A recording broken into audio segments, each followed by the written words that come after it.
Welcome to MES e-learning channel. In this session, we will be seeing something about the art scene in the modern times. The art as depicted by contemporary Indian painters. And before we look into that, let us also see some of the major painting styles.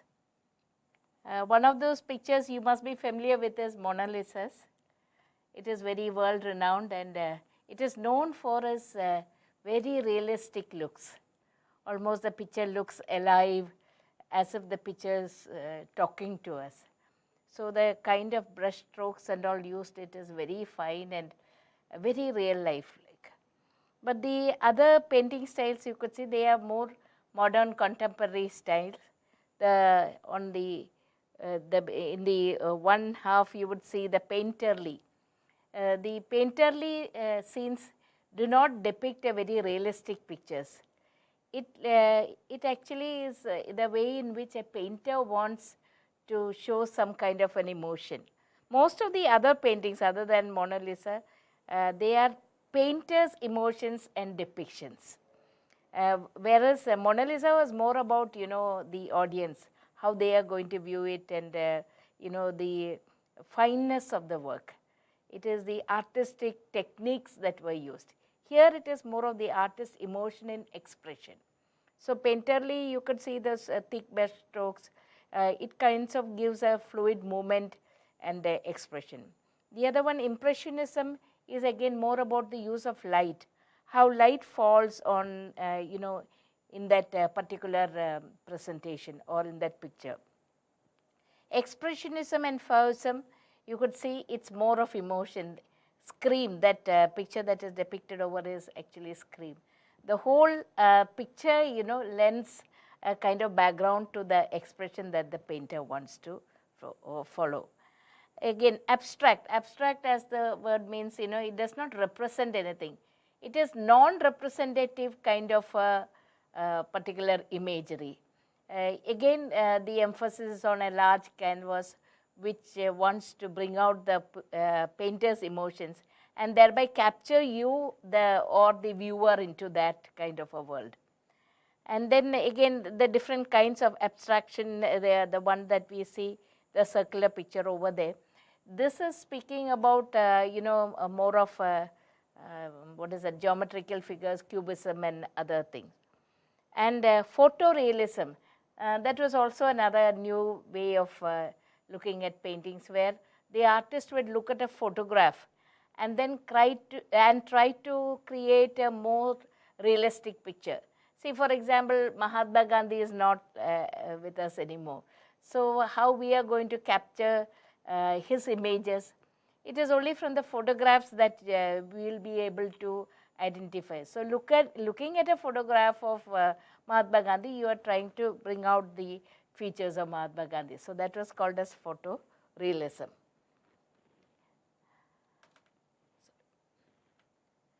Now today we will just see some of the art styles by contemporary Indian painters. And this contemporary style, of course, came as a reaction to the traditionist. And here we see this art form, it became very prominent in the 70s and 60s. So a lot of new ideas about the kind of medium that is to be used, the kind of materials to be used, the kind of techniques that they are using. New ideas and new concepts and new techniques came into being. So there was also a use of a lot of mixed media also at that particular time. So from the very traditional, very strict, very technical point of view, a more fluid way of expression started gaining more and more popularity among the viewers and also among the art community. It started to be accepted at that particular time. So new ideas, new ways of expression, these came into force. Now these novel, or you could say these new concepts, were influenced by various events that were happening around us. Especially in the 50s and 60s, there were a lot of philosophical, ideological changes that were taking place. Or earlier to that, the geopolitical situations, the situation of war, or even the political upheavals, political ideologies that were changing, and also even changes were taking place in the popular culture. So these formed a background for the kind of, or you could say a direction for the kind of changes that was taking place in the art scene also. So there was a lot of, these paintings were a reflection of the political and social living, and also the complexities of an emerging new society. Industrialization was becoming more popular, and it had its impacts on the society at that particular state.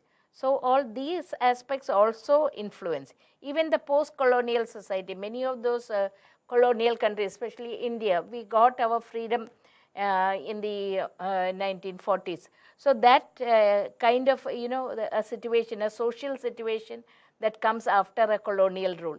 Similarly, so for many of the Asian and African countries also it was there. So a new kind of identity has sprung up, the freedom that came along with it, nationalism, then also concepts like surveillance and political pressure and things like that. All these also went into the art scene and brought out something that was new and exciting for the artists as well as for the viewers. So here are some of the expressions of the contemporary artists. You will see that it does not give any kind of a clear idea about what the picture is. It is perhaps for the viewer to make an idea about what the picture is, but then there are some commonalities we can draw from that, in the sense that the colors are very heavy, they are splashed. We could see that there are layers of colors in this, and even the brush strokes, there is nothing timid or there is nothing fine about it. The lines are very clearly drawn, and it does not really represent a figure or something of that sort. In some cases, you will see certain geometrical figures that is being repeated. Repetition is one of the things that we see in this kind of art. And, and also the riot of colors expressing a particular mood. Bold colors for a very exciting, happy mood, or very somber colors or very subtle colors expressing grief or sadness or things like that. Perhaps the colors had a story to tell, and even the brush strokes are also, the process, the entire process itself is a story in itself. And this form of art, it originated in the United States somewhere in the mid-20th century, and slowly it started gaining, I mean, it was immediately not accepted. Critics were not in favor of that, but then it was, slowly the acceptance grew.